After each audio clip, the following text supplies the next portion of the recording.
Have you ever felt that something's amiss in our world? That a hidden force is at play behind the scenes? In a time when trust in our political leaders is at an all-time low, our intuition is telling us there is something wrong in our reality. Yet we cannot pinpoint exactly what is wrong. As the great Manly P. Hall once said, "It's not the wrath of the Almighty, but the stupidity of man that is causing most of the trouble." This podcast is not about personal gain or fortune. I'm here because I recognize that in the crisis of overwhelming ignorance and deception in which we live, I have a moral obligation to communicate what I know to be taking place in our world, in order for something to be done about it. Welcome to the Free Your Mind Canada podcast, where we dive into deep state politics, philosophy, the occult, spirituality, and above all else, natural law. This podcast is all about human freedom, and I'm your host, Adrian Cleveland, inviting you to join me on this enlightening journey. I'll never surrender. I'll never surrender. I'll never surrender.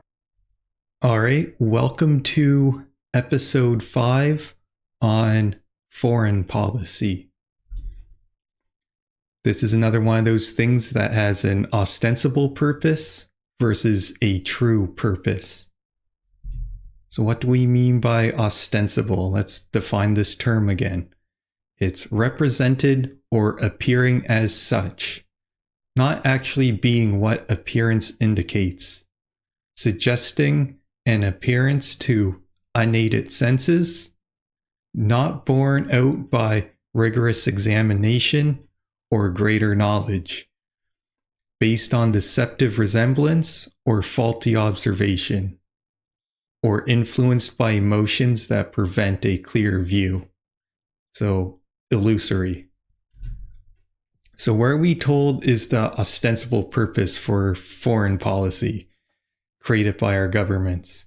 We're told that it's to foster diplomatic relations, promote trade and development, usually in the third world, give humanitarian assistance, promote democracy, respect rule of law and human rights, provide peace and security around the world. Here in Canada, they're really bad at emphasizing that our foreign policy has to do about Canadian values of peace and democracy. And a lot of times in the US, they say foreign policy is about democracy and freedom. So let's see what it's actually really all about. We economic hitmen have managed to create the world's first truly global empire, and it's basically a secret empire.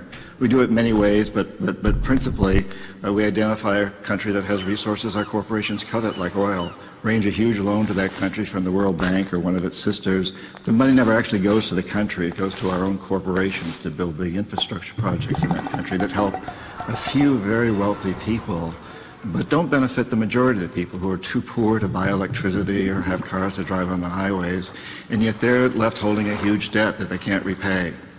So we go back at some point and say, you know, you can't pay your debts. Give us a pound of flesh, sell your oil real cheap to our oil companies, vote with us on the next critical UN vote, allow us to build a military base in your backyard, something along these lines. And when we fail, the jackals go in and either overthrow or assassinate these leaders. And if the jackals fail, as they did in Iraq, then we send in the military.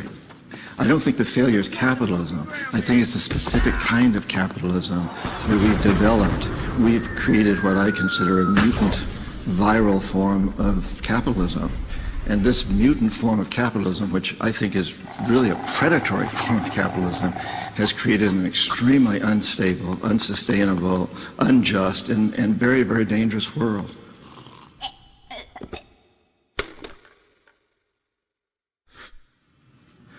I've met a lot of terrorists. I've interviewed them for books. I've never met one who wanted to be a terrorist. They're desperate people. If we want to get rid of terrorism, we must get rid of the root causes, that cancer that is destroying our whole system. Because I think it's really important that we understand today we cannot have homeland security unless we understand that the whole planet is our homeland. That's from John Perkins, Confessions of an Economic Hitman. And if you were going to sum up foreign policy in a couple-minute clip, that's the quintessential of how foreign policy works. It's Western corporations, massive corporations, are done screwing the population in the West, and they want to find new markets. And new markets, they usually mean in countries within the global South. And so they get the IMF and the World Bank to give ridiculous loans out to these foreign nations. And in return, they say, hey, we're going to increase prosperity and create jobs in your country. So these politicians sign these loans, which have a high interest rate. A lot of money goes towards the interest and not the principal. This gives them the capital to invest in these large Western corporations who go in and take all the spoils. It doesn't actually go and help the working class within the nation either. It's mostly just goes to the shareholders of these major corporations under the justification it will create jobs, and it doesn't create jobs for the local residents, and it doesn't create jobs for those of us in the West that end up being wage slaves to these corporations. And then if they can't get the political leader in these countries to agree, that's when they, like John Perkins says, this is when the Jekylls come out. They try to corrupt them, and if not, then they send in the military. So last episode, we talked about non-governmental organizations. NGOs are what make up foreign policy. So you have these think tank organizations like the Brookings Institute. Here in Canada, we have the Fraser Institute, the Council on Foreign Relations, which we learned in last episode, how they are the drafters of, they are the architects of US foreign policy. And these think tanks, they're funded by these foundations. So the George Soros Open Society Foundation, the Rockefeller Foundation, the Ford Foundation.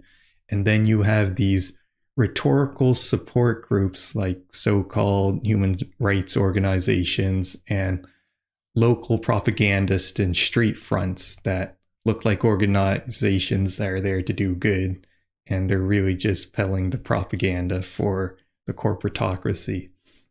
So these NGOs, they're Fortune 500 aligned, unelected think tanks representing a global catocracy, setting global policy.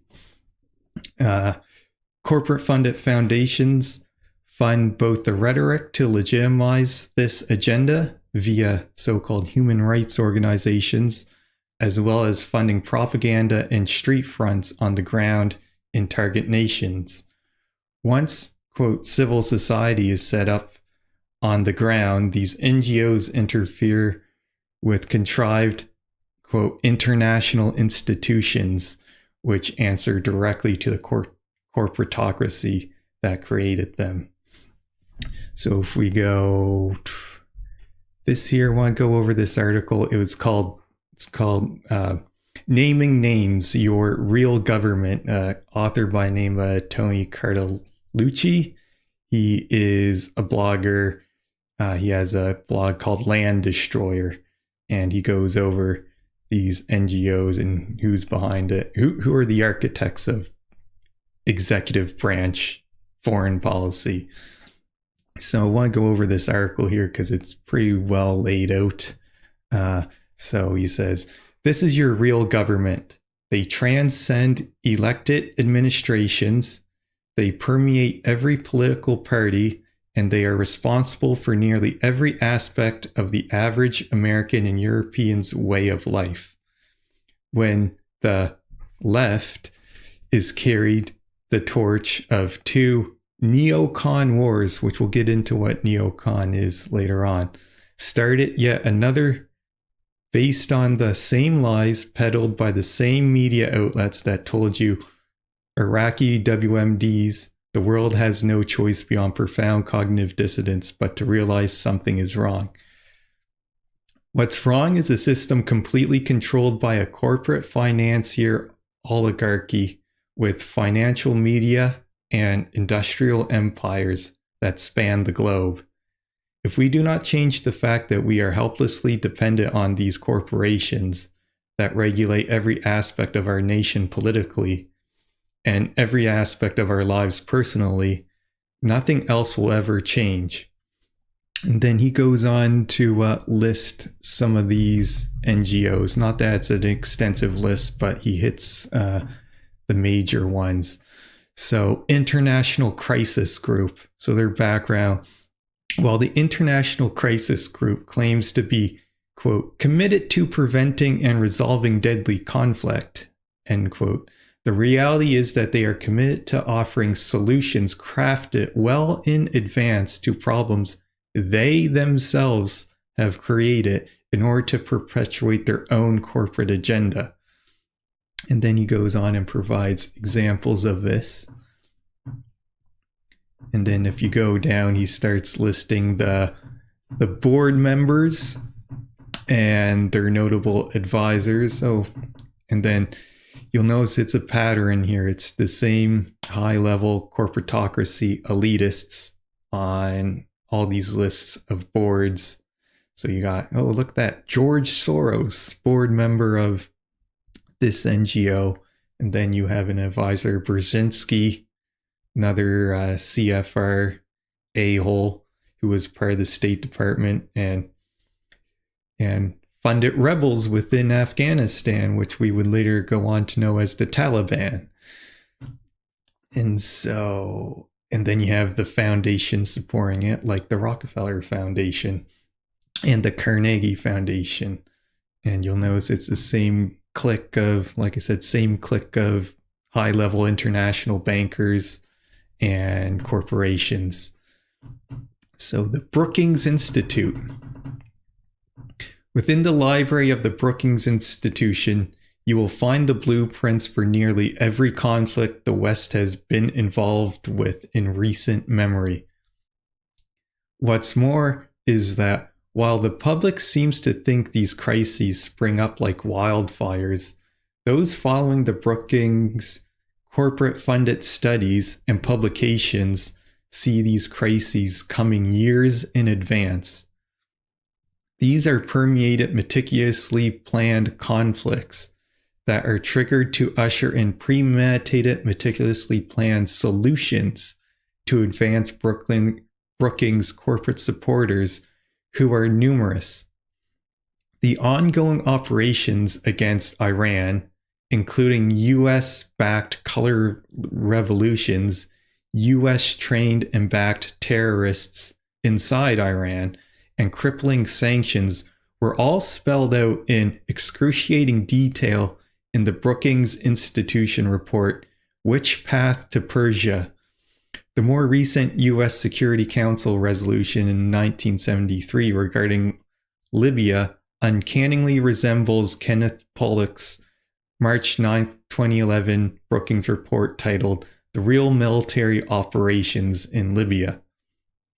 So you can actually go to these NGO think tank websites, and they have their technical papers there. You can pull them up and read them for yourself.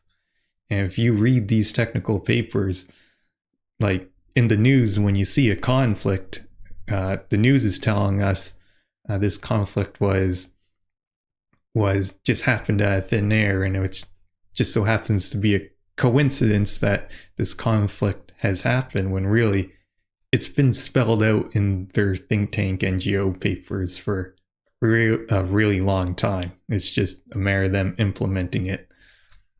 So once again, you can see the notable board members. Oh, look, Goldman Sachs, another big international bankers. Facebook, PepsiCo.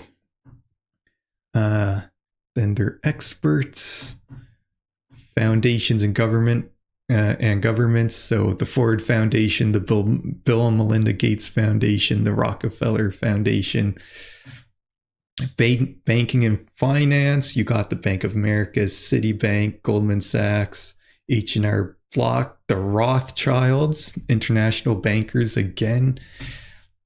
Then you got big oil in there, ExxonMobil, Chevron, Shell Oil Company, the military industrial complex, General Dynamics, Lockheed Martin, Boeing, large telecommunication corporations. You got media and perception management companies, consumer goods and pharmaceutical companies, so GlaxoSmithKline, Target, PepsiCo. As we went in the past, these major corporations are now owned by BlackRock and Vanguard.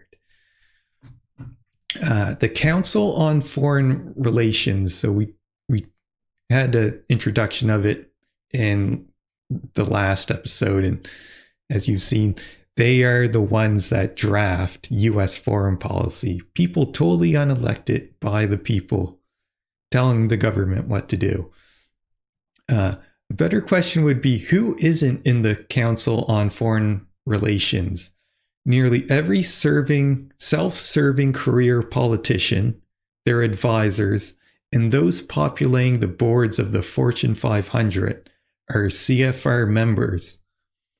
Many of the books, magazine articles, and newspaper columns we read are written by CFR members, along with reports similar to Brookings Institution that dictate verbatim the legislation that ends up before the West's lawmakers. A good sampling of the most active wings of the CFR can be illustrated best in last year's Ground Zero Mosque hoax.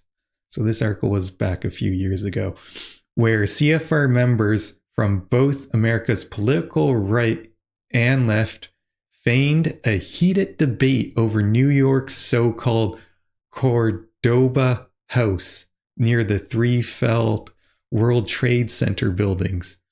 In reality, the Cordoba House was established by fellow CFR member who in turn was funded by CFR financing arms, including the Carnegie Foundation or Carnegie Corporation of New York, chaired by 9/11 Commission head Thomas Keane, and various Rockefeller foundations. So once again, we can see who the people are behind the CFR. Major bankers, major corporations. Big oil, and the military industrial complex. Then you got public relations groups, lobbyists, and legal firms. And the corporate media is in there as well. Major corporations of consumer goods, telecommunications and technology, pharmaceutical industry. Once again, all owned by BlackRock and Vanguard at this point.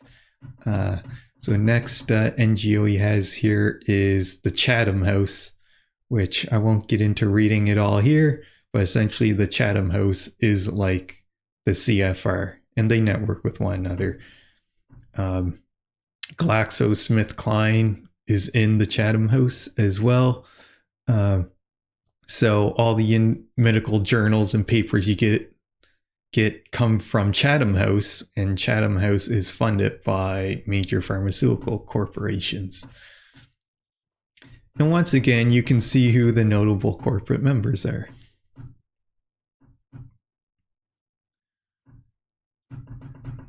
So in conclusion, these organizations represent the collective interest of the large corporations on Earth. They not only retain armies of policy wonks and researchers to articulate their agenda and form a consensus internally, but they also use their massive accumulation of unwarranted influence in media, industry, and finance to maneuver a self-servicing consensus internationally. To believe that this corporate financier oligarchy would subject their objective and fate to the whims of the voting masses is naive at best. They have painstakingly ensured that no matter who gets into office in whatever country, the guns, the oil, the wealth, and the power keep flowing perpetually into their own hands. Nothing vindicates the poorly hidden reality better than a liberal, so-called liberal, Nobel Prize wearing president, Nobel Peace Prize wearing president, dutifully towing forward a myriad of neocon wars while starting yet another war in Libya. He's talking about Obama. Likewise, no matter how bloody your revolution is, if the above equation remains unchanged and the corporate bottom lines left unscathed, nothing but the most superficial changes will have been made, and as in the case in Egypt with international crisis group stooge Mohammed al-Baradei worming his way into power, things may become substantially worse. The real revolution will commence when we identify the above equation as the true brokers of power, and when we begin systematically removing our dependence on them and their influence on us from our daily lives. The global corporate financier oligarchy needs us. We do not need them. Independence from them is key to our freedom. So, well said. In other words, so they're drafting, they are the architects of foreign policy, and it's all about benefiting the corporatocracy. Going back to the presentation. The precedent for economic hitmen really began back in the early 50s when democratically elected Mossadegh, who was elected in Iran, he was considered to be the hope for democracy in the Middle East and around the world. He was Time Magazine's Man of the Year. But one of the things that he'd run on and began to implement was the idea that foreign oil companies needed to pay the Iranian people a lot more for the oil that they were taking out of Iran. The Iranian people should benefit from their own oil. Strange policy. We didn't like that, of course. But we were afraid to do what we normally were doing, which was to send in the military. Instead, we sent in one CIA agent, Kermit Roosevelt, Teddy Roosevelt's relative.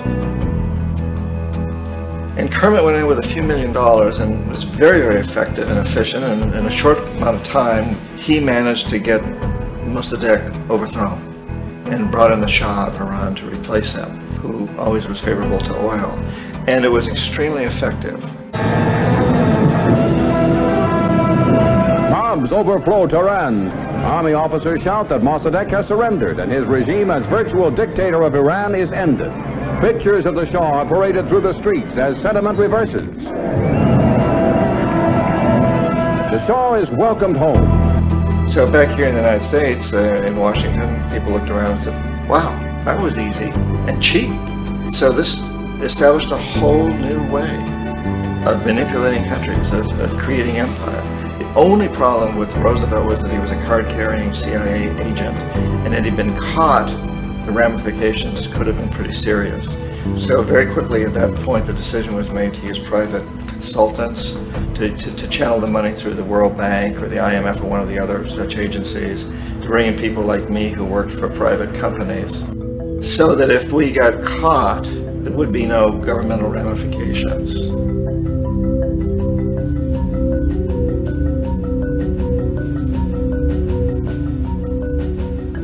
When Arbenz became president of Guatemala, the country was very much under the thumbs of United Fruit Company, the big international corporations. And Arbenz ran on this ticket that says, you know, we want to get the land back to the people.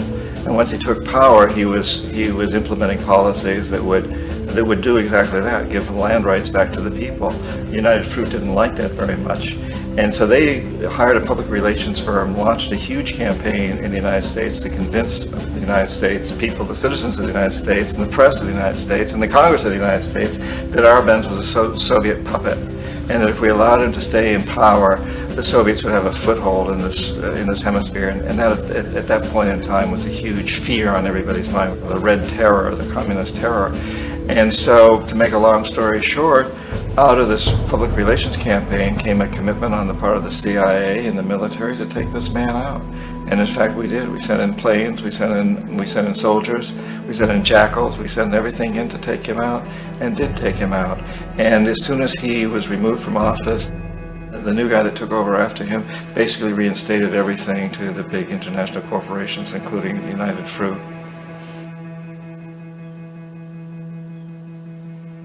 Ecuador for many, many years had been ruled by pro-US dictators, often relatively brutal. Then it was decided that they were going to have a truly democratic election. Jaime Roldos ran for office, and his main goal, he said, as president would be to make sure that Ecuador's resources were used to help the people. And he won, overwhelming, by more votes than anybody had ever won anything in Ecuador.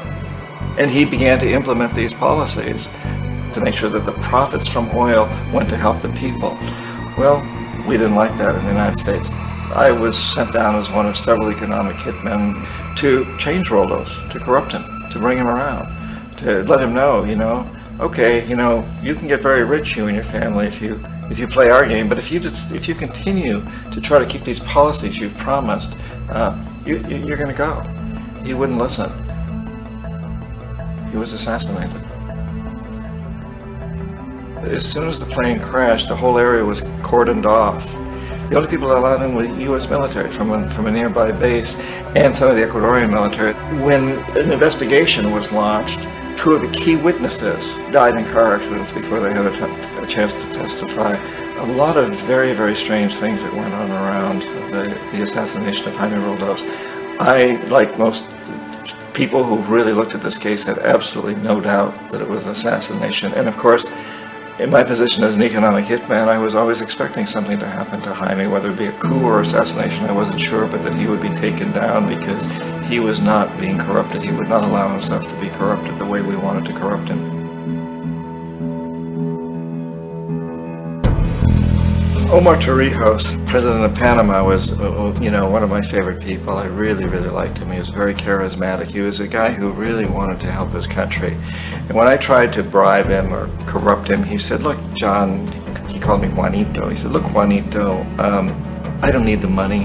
What I really need is for my country to be treated fairly. I need for the United States to repay the debts that you owe my people for all the destruction you've done here. I need to be in a position where I can help other Latin American countries win their independence and be free of this terrible presence from the north that you people are exploiting us so badly. I need to have the Panama Canal back in the hands of the Panamanian people. That's what I want. And so, leave me alone. Don't try to bribe me. It was 1981, and in May, Jaime Roldos was assassinated. And Omar was very aware of this. Torrijos got his family together and he said, I'm probably next, but it's okay because I've done what I came here to do. I've renegotiated the canal. The canal will now be in our hands. He just finished negotiating the treaty with Jimmy Carter. In June of that same year, just a couple of months later, he also went down in an airplane crash, which there's no question was executed by CIA-sponsored jackals. Tremendous amount of evidence that one of Torrijos' security guards handed him at the last moment as he was getting on the plane a tape recorder, a small tape recorder that contained a bomb.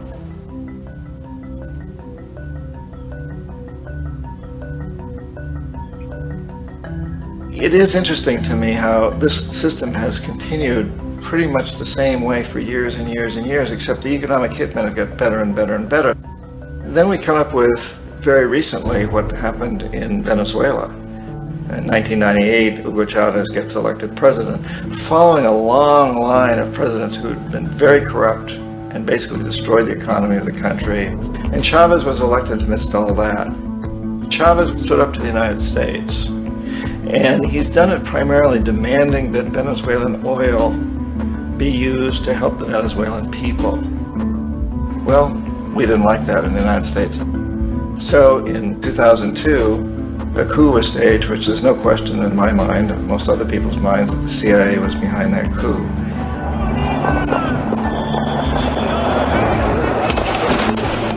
The way that that coup was fomented was very reflective of what Kermit Roosevelt had done in Iran, of paying people to go out into the streets to riot, to protest, to say this Chavez is very unpopular.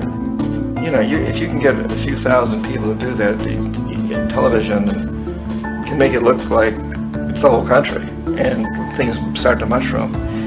Except in the case of Chavez, he was smart enough, and the people were so strongly behind him that they overcame it, which was a phenomenal moment in the history of Latin America.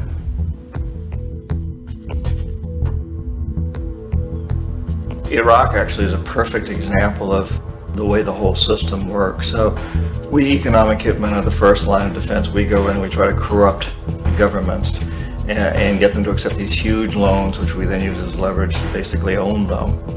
If we fail, as I failed in Panama with Omar Torrijos and in Ecuador with Jaime Roldos, men who refuse to be corrupted, then the second line of defense is we send in the jackals. And the jackals either overthrow governments or they assassinate. And once that happens and a new government comes in, and boy, it's going to toe the line, because the new president knows what will happen if he doesn't. In the case of Iraq, both of those things failed. Economic hitmen were not able to get through to Saddam Hussein. We tried very hard. We tried to get him to accept a deal very similar to what the House of Saud had accepted in Saudi Arabia, but he wouldn't accept it. And so the jackals went in to take him out. They couldn't do it. His security was very good. After all, he had one time worked for the CIA. He'd been hired to assassinate a former president of Iraq and failed, but he knew the system. So in '91, we send in the troops and we take out the Iraqi military. So we assume at that point that Saddam Hussein is going to come around. We could have taken him out, of course, at that time, but we didn't want to. He's the kind of strong man we like. He controls his people. We thought he could control the Kurds and keep the Iranians in their border and keep pumping oil for us. And then once we took out his military, now he's going to come around. So the economic hitmen go back in the 90s without success. If they'd had success, he'd still be running the country. We'd be selling him all the fighter jets he wants and everything else he wants. But they couldn't. They didn't have success. The jackals couldn't take him out again. So we sent the military in once again, and this time we did the complete job and took him out, and in the process created for ourselves some very, very lucrative construction deals. We had to reconstruct a country that we'd essentially destroyed, which is a pretty good deal if you own construction companies, big ones. So, Iraq shows the three stages. The economic hitmen failed there, the jackals failed there, and as a final measure, the military goes in. And in that way, we've really created an empire, but we've done it very, very subtly. It's clandestine. All the empires of the past were built on the military, and everybody knew they were building them. So the British knew they were building them, the French, the Germans, the Romans, the Greeks. And they were proud of it, and they always had some excuse, like spreading civilization, spreading some religion, something like that. But they knew they were doing it. We don't. The majority of the people in the United States have no idea that we're living off the benefits of a clandestine empire, that today there's more slavery in the world than ever before. And then you have to ask yourself, well, if it's an empire, then who's the emperor? Obviously, our presidents of the United States are not emperors. An emperor is someone who's not elected, doesn't serve a limited term, and doesn't report to anyone, essentially. So you can't classify our presidents that way. But we do have what I consider to be the equivalent of the emperor, and it's what I call the corporatocracy.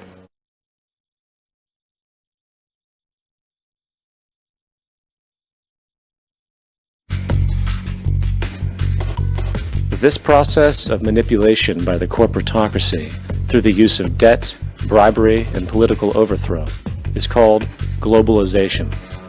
Just as the Federal Reserve keeps the American public in a position of indentured servitude through perpetual debt, inflation, and interest, the World Bank and IMF serve this role on a global scale. The basic scam is simple. Put a country in debt either by its own indiscretion or through corrupting the leader of that country. Then impose conditionalities or structural adjustment policies, often consisting of the following. Currency devaluation. When the value of a currency drops, so does everything valued in it. This makes indigenous resources available to predator countries at a fraction of their worth. Large funding cuts for social programs. These usually include education and healthcare, compromising the well-being and integrity of the society, leaving the public vulnerable to exploitation. Privatization of state-owned enterprises. This means that socially important systems can be purchased and regulated by foreign corporations for profit. For example, in 1999, the World Bank insisted that the Bolivian government sell the public water system of its third largest city to a subsidy of the U.S. corporation Bechtel. As soon as this occurred, water bills for the already impoverished local residents skyrocketed. It wasn't until after a full-blown revolt by the people that the Bechtel contract was nullified. Then there is trade liberalization, or the opening up of the economy through removing any restrictions on foreign trade. This allows for a number of abusive economic manifestations, such as transnational corporations bringing in their own mass-produced products, undercutting the indigenous production and ruining local economies. An example is Jamaica, which, after accepting loans and conditionalities from the World Bank, lost its largest cash crop markets due to competition with Western imports. Today, countless farmers are out of work, for they are unable to compete with the large corporations. Another variation is the creation of numerous, seemingly unnoticed, unregulated, inhumane sweatshop factories, which take advantage of the imposed economic hardship. Additionally, due to production deregulation, environmental destruction is perpetual, as a country's resources are often exploited by the indifferent corporations while outputting large amounts of deliberate pollution. The largest environmental lawsuit in the history of the world today is being brought on behalf of 30,000 Ecuadorian Amazonian people against Texaco, which is now owned by Chevron. So today it's against Chevron, but for activities conducted by Texaco. Estimated to be more than 18 times what the Exxon Valdez dumped into the coast of Alaska. In the case of Ecuador, it wasn't an accident. The oil companies did it intentionally. They knew they were doing it to save money out there rather than arranging for a proper disposal.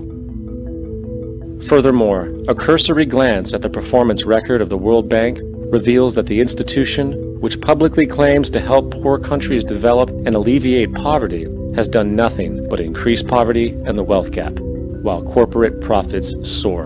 In 1960, the income gap between the fifth of the world's people in the richest countries versus the fifth in the poorest countries was 30 to 1. By 1998, it was 74 to 1. While global GNP rose 40% between 1970 and 1985, those in poverty actually increased by 17%.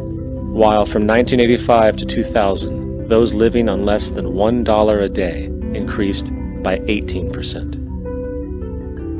Even the Joint Economic Committee of the U.S. Congress admitted that there is a mere 40% success rate of all World Bank projects. In the late 1960s, the World Bank intervened in Ecuador with large loans. During the next 30 years, poverty grew from 50% to 70%. Under or unemployment grew from 15 to 70%. Public debt increased from 240 million to 16 billion, while the share of resources allocated to the poor went from 20% to 6%. In fact, by the year 2000, 50% of Ecuador's national budget had to be allocated for paying its debts. It is important to understand the World Bank is, in fact, a U.S. bank, supporting U.S. interests. For the United States holds veto power over decisions, as it is the largest provider of capital. And where did it get this money? You guessed it, it made it out of thin air through the fractional reserve banking system.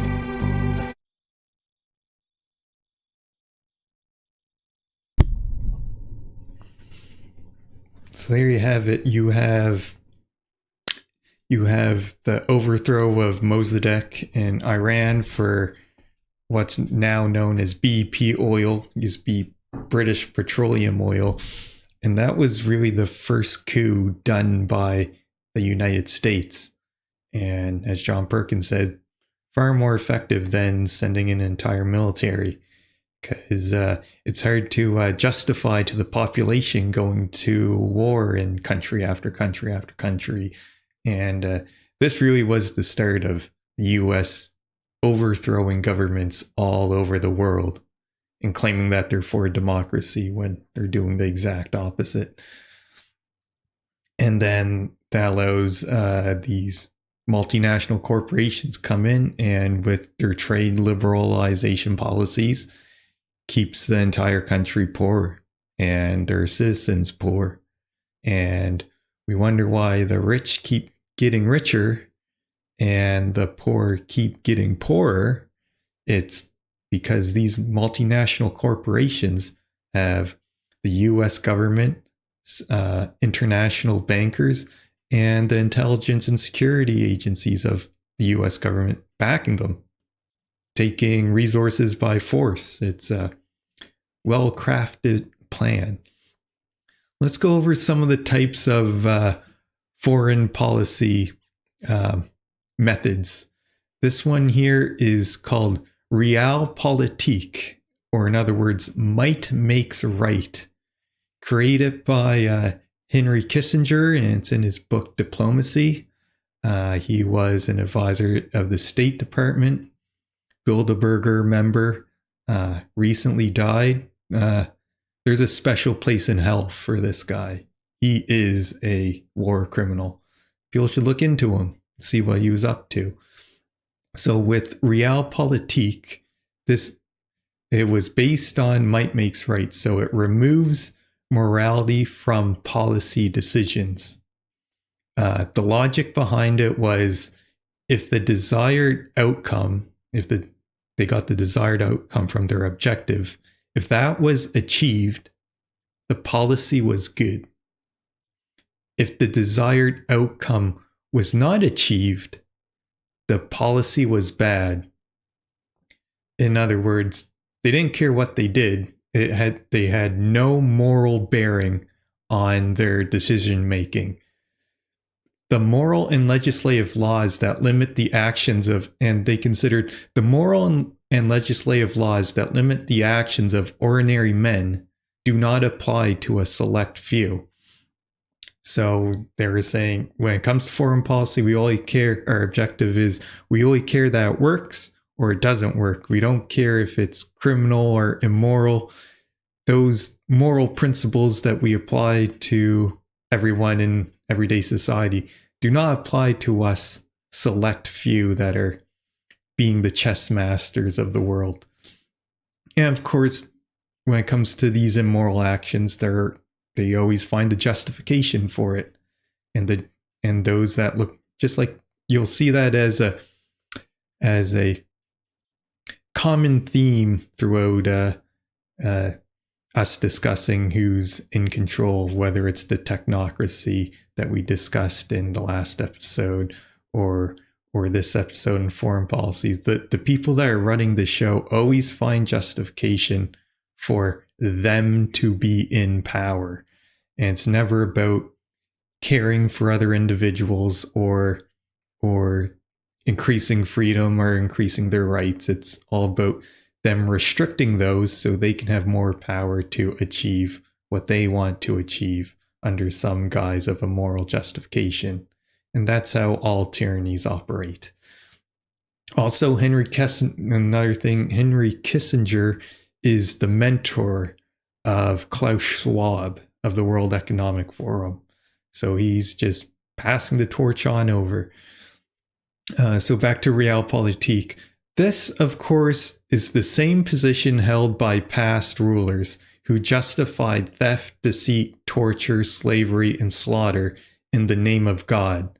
The tactic has simply been modernized. It is a means to escape accountability. Moral accountability. The responsibility to protect doctrine was written in 2001 by the International Commission on Intervention and State Sovereignty. Canada was a major force in its development, this responsibility to protect doctrine. Actually, Liberal cabinet minister or Liberal leader Michael Ignatieff, a politician, was one of its main authors. It's presented with a progressive veneer that promotes military intervention to assist people suffering a supposed humanitarian crisis where governments in those states are either unable or unwilling to help them. So in other words, if there's a humanitarian crisis somewhere in the world in the global south, they're saying under the responsibility to protect doctrine, we have to go in there with our military and help them.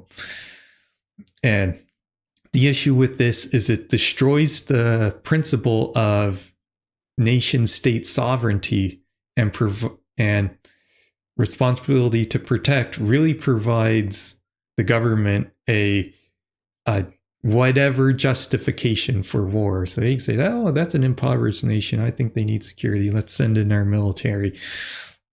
So R2P is just a shady justification to invade other countries with our military. And really, if you think about this, is a neo-colonial racist practice. So of course, it is the same as colonialism, that we need to protect the backward savages from themselves. Let's talk about the project of the New American Century. So PNAC for short is a neoconservative think tank, and they're running the show in DC still to this day. Created out of the post-Cold War era, and they openly advocated for total global military domination. So the PNAC's declared objective was quite simple: to, quote, fight and decisively win in multiple simultaneous theater wars, end quote. In other words, they want the US military huge. They want it big enough that they could use it all over the globe, anywhere in the world, to be able to project military power. And you wonder why the US has the largest military in the world. It's because these guys want it to be that huge. So, and quoting them in one of their technical papers called Rebuilding America's Defenses, quote, further, the process of transformation, here they're talking about increasing the scope and size of the US military.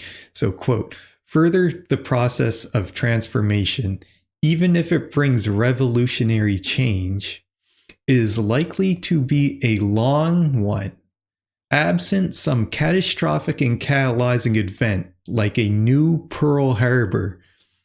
And so that was Rebuilding America's Defenses in September 2000. So they're advocating in their technical paper to increase the size of the American military, but that would likely take a large amount of time unless somebody attacks us in a new Pearl Harbor.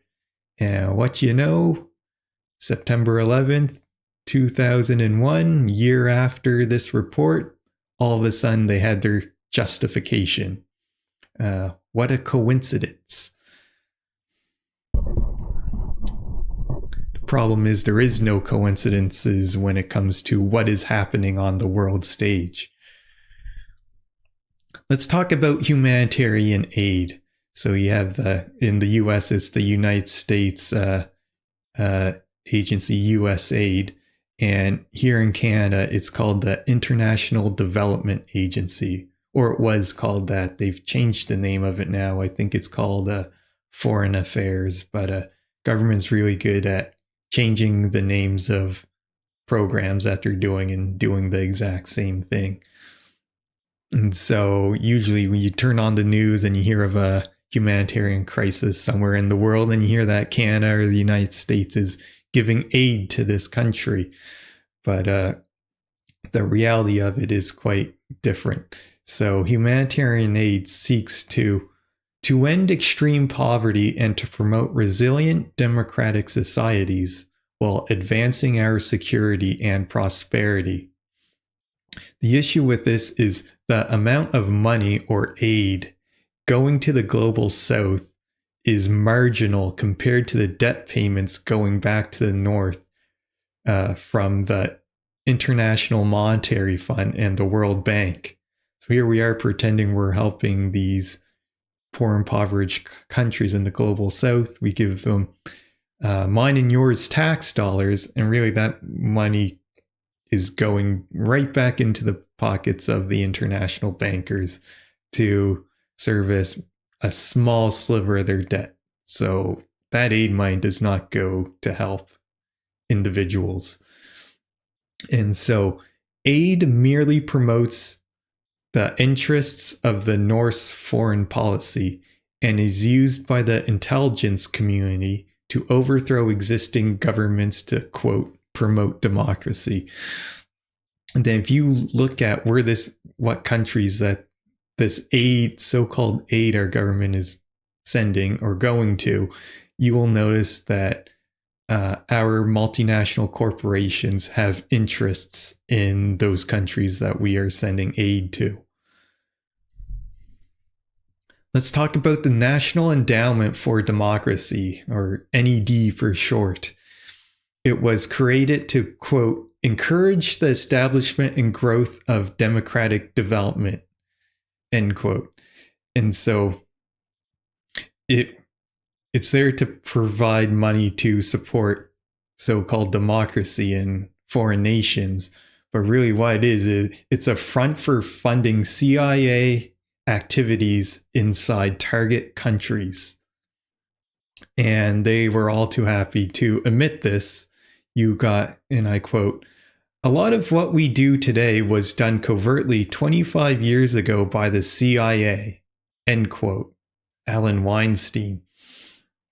And so really what it is was the CIA was fronting these organizations money to overthrow governments. And of course, you got the US Congress being like, no, you can't do that. If you want to conduct operations in foreign countries, you have to run that by us first. So you can't be doing something that's illegal. And so the CIA want to make sure wash their hands of that. So they created a non-governmental organization to do that. And here's another quote on it is, we here at the CIA should not get out front in the development of such an organization, nor do we wish to appear to be a sponsor or advocate, end quote. That was William Casey, director of the CIA, advocating for the creation of the NED. So the NED is a CIA front for overthrowing governments around the world.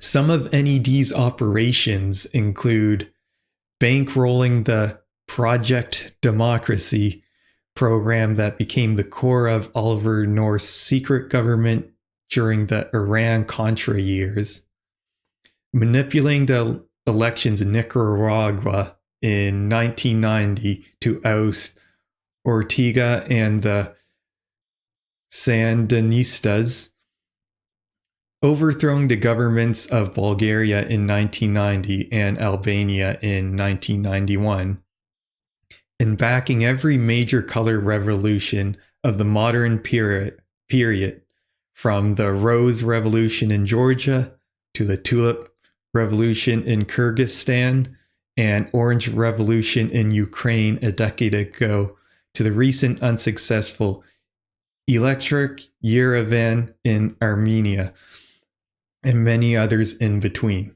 So it's just color revolution after color revolution. The Orange Revolution in Ukraine, that was in 2014. And people think Putin and Russia just randomly attacked Ukraine unprovoked for no reason. And that's not true. That has been a foreign policy objective to get NATO into that country for a very long time. Since at least back 2014, goes back before then. And so it's no coincidence what happened with this Russian-Ukraine war. And US leaders, they knew this. They knew that if they put a Western puppet in Ukraine right along the borders of Russia and tried to establish NATO in that country, the next geopolitical move Russia has is to invade. So this Ukraine-Russian war, this was a problem created by the West. And then mine and your tax dollars go to this nonsense that they've created. You asked us after September 11, one of your points is we ought to look in the mirror, we being America or the West, we ought to look in the mirror at our own. Was that a way of saying, look, people like bin Laden are angry at us for good reason? No, in other words, is there a way to justify? That's not what I was saying. The statement of mine that you just quoted is a very conservative statement. In fact, it was articulated by George Bush's favorite philosopher, Jesus Christ, who pointed out, famously defined the notion hypocrite. A hypocrite is a person who focuses on the other fellow's crimes and refuses to look at his own. That's the definition of hypocrite by George Bush's favorite philosopher. When I repeat that, I'm not taking a radical position. I'm taking a position which is just elementary morality. But even if he is a hypocrite, and not he, everyone. Okay, even let me ask another question. See, here's an experiment. Try to find a phrase in the massive commentary on September 11th which is not hypocritical in the sense of George Bush's favorite philosopher. Find one phrase. All right, but I don't think you can do it. Okay, but before, I don't want to get Gnostic here and religious on it, but I do want to... This is not religion. This is elementary morality. If people cannot rise to the level of applying to ourselves the same standards we apply to others, they have no right to talk about right and wrong or good and evil. But let's talk about even in right. And look, there's nobody pure, but an argument has been made. I know that the U.S. has committed atrocities. However, they did oust a more brutal regime, the Taliban. There wasn't even a war aim. There wasn't even a war aim. Wasn't even a war aim. But is that a moral thing to do? They did get rid of a brutal regime. There was celebration in now. Good, fine. Let them bomb Israel and get rid of the brutal regime there. Let them bomb Uzbekistan and get rid of the brutal regime there. You say the Taliban and the Israeli government are the same? No, they're not the same. They're brutal regimes. But let's go back a stage. The goal was not to oust the Taliban. That was not a war aim. That was a war aim that was picked up several weeks after the bombing started. Okay? And let's go back. Suppose that and there are dozens of, long list of brutal regimes around the world which ought to be overthrown, but not by somebody bombing them. However, let's go back to the late October, when after 3 weeks of bombing, when the U.S. and its British client decided to shift the war aims to overthrowing the Taliban regime. There was a meeting sponsored by the United States in Peshawar, Pakistan, of 1,000 Afghan leaders. They unanimously condemned the bombing and said it was undermining their efforts, which they thought could succeed, to overthrow the Taliban regime from within. The U.S. is doing it just to show off their muscle. All right, now so the question of whether to overthrow a regime, that arises, and I think the Afghans are right. Regimes should be overthrown from within, and in this case, it was probably very likely that that would succeed. It was a small, brutal group, highly unpopular, plenty of opposition to it, which could have been organized from within, and that's the way to overthrow a regime. If we want to overthrow the regime of Uzbekistan, now a great favorite, but it happens to be not very different from the Taliban, the way to do it would not be to bomb Uzbekistan, but to support internal democratic forces and let them do it. And that generalizes around the world. Now, Robert Kaplan, who writes about foreign policy, I spoke to him recently about his book, Warrior Politics, and I put some of your points to him. He said about the distinction between the terrorist states that you call Israel, America, and the terrorist states that America calls the Taliban. He said, I wish Noam Chomsky had been with me in Romania in the 70s or the 80s, just one of the 7 or 8 Warsaw states with just one of the 7 or 8 prison systems with 700,000 political prisoners. Adult choice of foreign policy is made on distinctions. The argument that Chomsky makes has no distinctions because there's a difference between the quantity and the kind of dictators that America supported and the quantity and the kind of things we went in communist world for 44 years. Okay, so let's take his example, Romania, Ceausescu, hideous regime, which he forgot to tell you the United States supported. Supported right till the end, as did Britain. So the example that he gave is a perfect example, and it's a small example, because we support much more brutal regimes. Suharto was one of the worst killers and torturers of the late 20th century. The United States and Britain supported him throughout. He's our kind of guy, as the Clinton administration said in 1995. Horrible atrocities. In fact, when he came into office in 1965 with a coup, the CIA compared it to Hitler, Stalin, and Mao. It led to total euphoria in the United States and Britain, massive support when he carried out even worse atrocities, comparable atrocities elsewhere. The couple of, hundreds of thousands of people killed then, hundreds of thousands later. Full support, continued right through the end of his rule. In fact, continued past his rule. In late 1999, when they were rampaging and destroying what was left of East Timor, the U.S. and Britain continued to support him. And I can continue through the world like this. Well, Kaplan says that there is a distinction. That everyone's got some blood on their hands, but he says, we have significantly less blood because what we are is a soft imperialist, not state terrorist. So like when we supported his example, Ceausescu in Romania, right to the end, that's good. How about killing several million people in Vietnam? How about killing hundreds of thousands of people in Central America in the 80s, leaving 4 countries devastated beyond, maybe beyond recovery? Disqualify the U.S. from their intervening in any other way? Look, nor does it disqualify the fact that bin Laden is a terrorist, or that, say, the Taliban are a terrorist state, that fact doesn't disqualify them from bombing Washington. What disqualifies from doing that is even if they were Mahatma Gandhi, they shouldn't do it. Kaplans can't understand trivialities. The triviality here is that nobody except the ultra-right-wing jingoists like Kaplan is comparing atrocities by various countries. What honest people are saying, this seems to be incomprehensible, is that we should keep to the elementary moral level of the Gospels. We should pay attention to our own crimes and stop committing them. This would be true even if we were killing one person.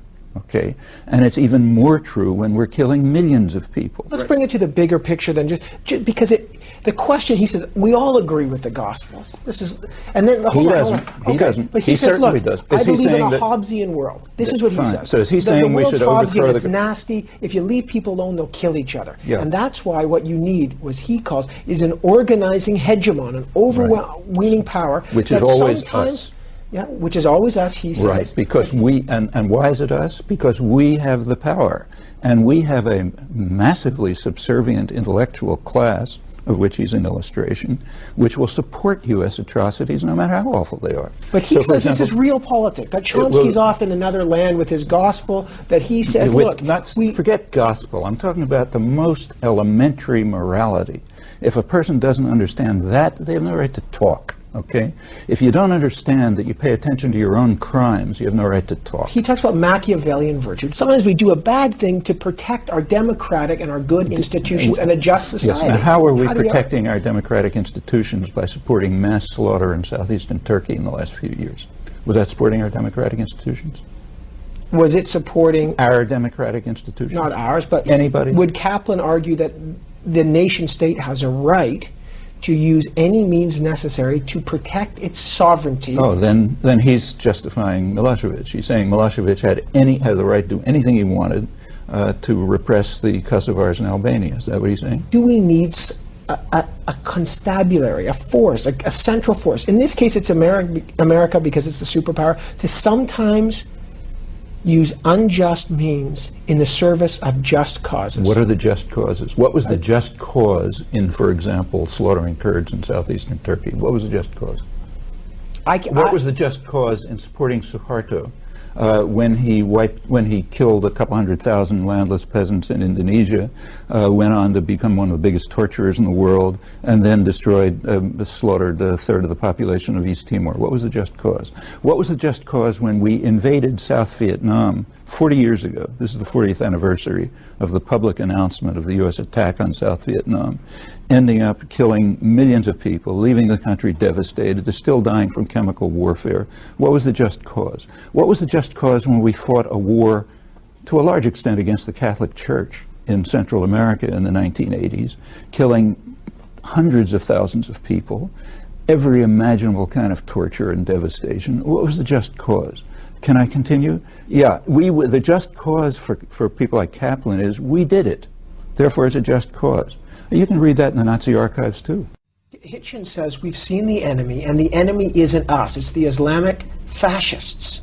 Compares them to fascists. They're an enemy. We don't want to live with them. We don't want to negotiate them. We must destroy them. Ergo, the war against the Taliban justified. The war against the Al-Aqsa brigades justified. I mean, he has a different distinction, but we see the face of the enemy, and we should do anything to root them out. How do you respond to that argument? I respond to that by saying that there are many evil forces in the world. If we want to stop atrocities, I think it's a great idea to reduce the level of atrocities and violence around the world. The easiest way to do it, simplest, is to stop participating in it. If we stop participating in it, we will already reduce the level of atrocities and violence enormously.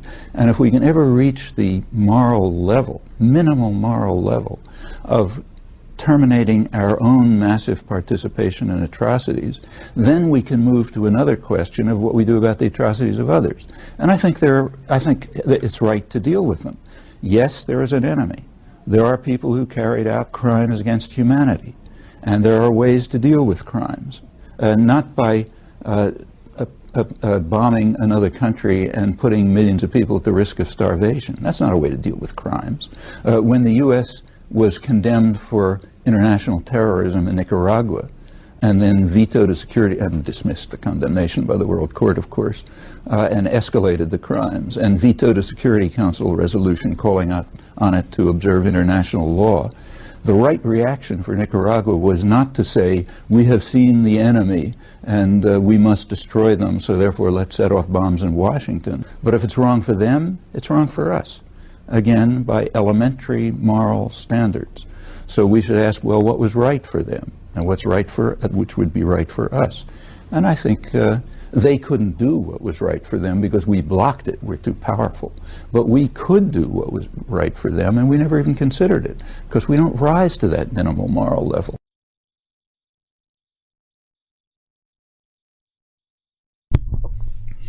So that's Noam Chomsky's analysis of U.S. foreign policy. And so all these times the U.S. says that they're for freedom and democracy, it's quite the opposite. They support politicians in other countries that support their interests. It's not about democracy at all. It's about the corporatocracy getting what they want, regardless of who's in political power in a country. And if they can get what they want, then they'll support whatever harsh dictator in whatever country, regardless of the matter, as long as they get to keep the globalization running. So let's get into a little bit about, this is a big topic on its own to research, but Canada's foreign policy.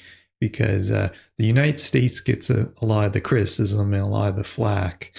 And then the rhetoric up here in Canada goes, hey, no, we're a peaceful nation. We wouldn't do anything to harm others. But if you actually study our foreign policy, it's quite different. So Canada is not a beneficent force for good on the global stage, as the mythology goes. It actually is a willing and active participant in the same imperialist policies as the US for its own multinational corporations or mining corporations. So everybody likes to make fun of the United States saying, oh, they're going to war for oil. Canada does the exact same thing for mining corporations. The majority of mining corporations in the world, over 80% of them, are headquartered here in Canada, mainly because the regulations are lax here, and what they do in the laws in Canada in regards to what Canadian mining companies do in other parts of the world don't exist. So any sort of human rights violations that happen in the global south from our mining corporations don't get prosecuted. So yes, the majority of mining corporations are Canadian owned. The initial capital, if you looked at the resources from the central banks episode, you'll see that the Rothschilds were the ones that came up with the initial capital for Canadian mining. And now they've made it a little bit more complex where it's, oh, we sold that mining corporation off to owners in the United States or owners in China, but same clique of a-holes running the show. And people really need to research that and look into what Canadian mining corporations have done around the world and how they've exploited the global south through the IMF, the World Bank, and trade liberalization. So Canada also supports the structural adjustment policies of the IMF and the World Bank. We also support the responsibility to protect doctrine. Like I said, Ignatieff was a main person who helped draft that piece of legislation or that policy.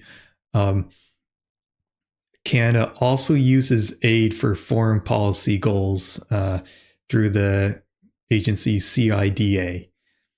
And Canada is involved in overthrowing governments in coups, like we did with democratically elected President Aristide in Haiti in 2014, or 2004, I should say.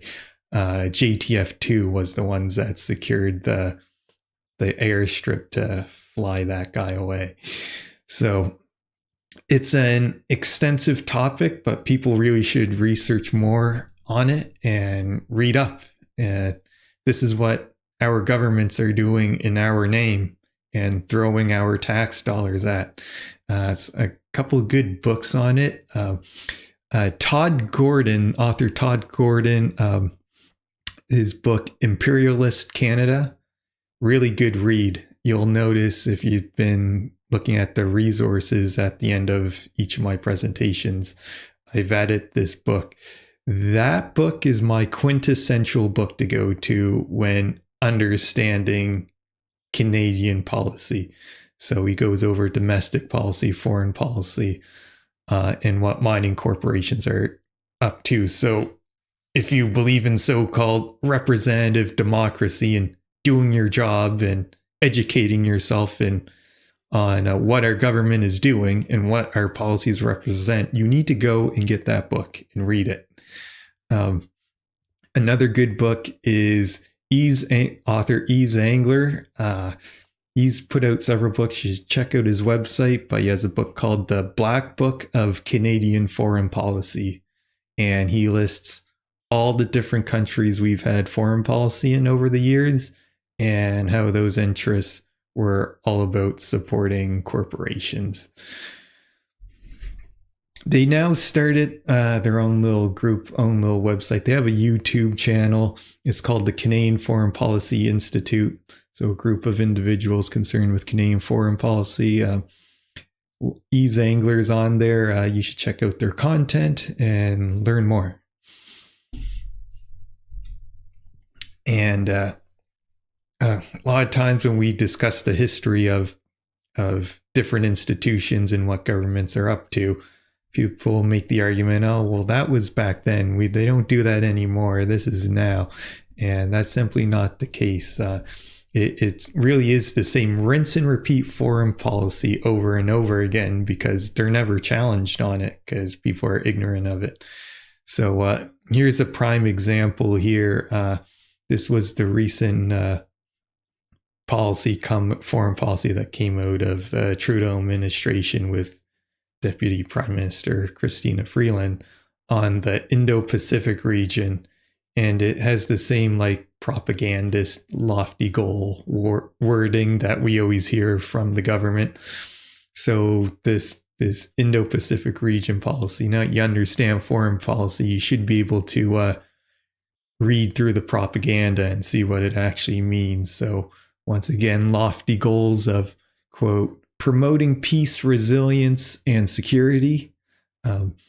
Then they supposedly say, Canada is working closely with its partners and allies to ensure the safety of Canadians and support security and respect international law, including the United Nations Convention on the Law of the Sea across the Indo-Pacific. Really, I didn't know any of us Canadians were at threat here in North America from the Indo-Pacific.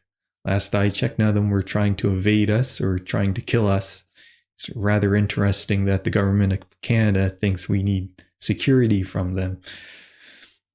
Through the strategy, Canada will invest in an enhanced military presence, along with intelligence and cybersecurity, to promote security in the region and safeguard Canadians at home against foreign interference and cyber threats. To help achieve these goals, Canada will leverage its Women, Peace, and Security agenda and its established security partnerships in the region. So here we go. We have the government telling us that they're going to send our military into the Indo-Pacific region, supposedly to safeguard us Canadians who had never felt that threat from the people of the Indo-Pacific region. And what does that mean? Sending our military presence. What does the military do? It's a show of and it's a use of force. And what happens when you put people under your thumb? That's usually how terrorism is generated. And once again, terrorism is not one of those things that just happen out of the blue. It's because of our foreign policy that creates what the CIA calls blowback. And we'll discuss terrorism a little bit more in the next episode. But once again, here they go with their propaganda on trade liberalization of this area. So expanding trade, investment, and supply chain resilience. The Indo-Pacific is a critical hub for trade, investment, and production. Canada's Indo-Pacific strategy will continue to deepen Canada's economic partnerships and expanding its trade, investment, and commercial ties with the Indo-Pacific region. To this end, Canada will create opportunities for businesses to expand market access, diversify supply chains, secure productive investments, promote competitive business opportunities, and foster a more open, predictable, and sustainable regional economic order. So now we know our foreign policy. We know that really what they mean is to allow our multinational corporations to pillage this area of the world and use trade liberalization, as in our corporations will take all the resources and all the profit and leave the people there with nothing. And supposedly to increase economic development, well, us working class Canadians, none of us are going to get richer off of this. We're going to be slaves to the system just like everybody else. So they have all this lofty goals and ideals with their so-called foreign policy, which is propaganda, and none of it really benefits Canadians whatsoever. So you got to ask yourself, who are they working for? Who is really benefiting from this type of policy? It's the corporatocracy. So we've talked about the ostensible purpose of foreign policy at the start. Now let's summarize what the true purpose of foreign policy is. And it is to dictate policy decisions in foreign countries through the neoliberalization of so-called markets, overthrow democratically elected governments if they don't comply, keep the third world poor by debts owed to the IMF and the World Bank, use non-governmental organizations and aid as a means of overthrowing governments, use the military to invade countries if they don't comply with our requirements, and allow multinational corporations to take all the resources of the world and be psychopathic and not care about who they harm. And that's what our foreign policy is. It's all about allowing the corporate class to take what they want in the name of resource theft.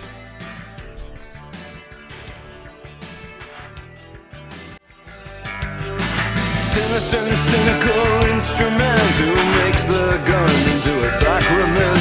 The only response to the deification of tyranny by so-called developed nations, idolatry of ideology. North, south, east, west, kill the best and buy the rest. It's just spend a buck to make a buck. You don't really give a flying fuck about the people in misery. IMF, dirty MF, takes away everything it can get. Always making certain that there's one thing left. Keep them on the hook with insupportable debt.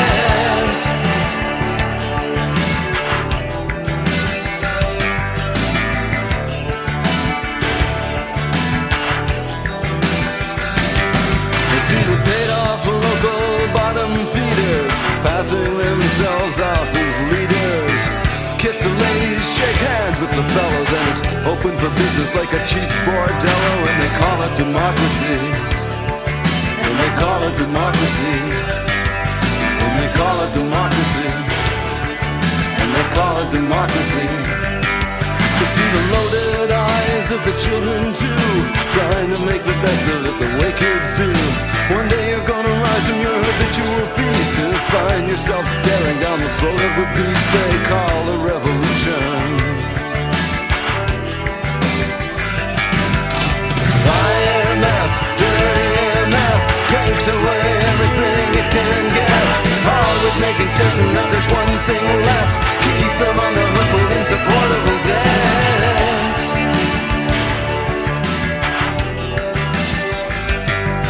And they call it democracy.